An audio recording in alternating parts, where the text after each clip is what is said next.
ជាកម្មដែលចំអិនថ្មី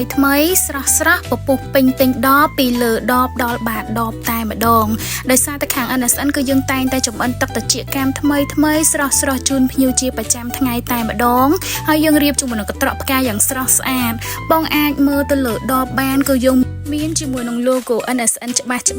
ហើយខាងក្រោយដបវិញគឺមានជាមួយនឹងគុណប្រយោជន៍និងអត្ថប្រយោជន៍ទឹកត្រជាកម្មនៅនឹងតែម្ដងខាងមុខដបក៏យើងមាន logo NSN ទាំងលើគម្របដបចាហើយទាំងខាងក្រោមដបក៏យើងមានបញ្ជាក់ជាមួយនឹង logo NSN រៀបចំជាមួយឈុតកន្ត្រកបែបនេះទៀតគឺកាន់តែស្រស់ស្អាតឌីគ័រយ៉ាងប្រណិតពី NSN ផ្ទាល់តែម្ដងជាមួយទឹកត្រជាកម្មដែលមានគុណភាពល្អចាដែលចំអិនចេញពីស្បុកត្រជាកម្មធម្មជាតិសុទ្ធ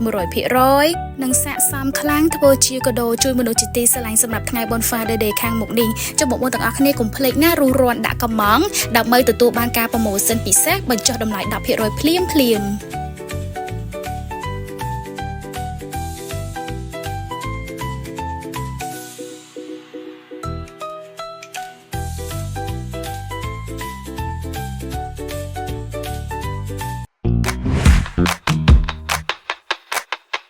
ចំណេញងាយស្រួលរហ័ស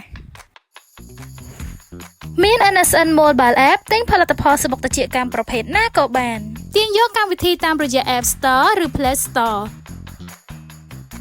ខាត់ឆ្ងាញ់ស្អាតសុខភាពល្អទុកចិត្តទៅលើ NSN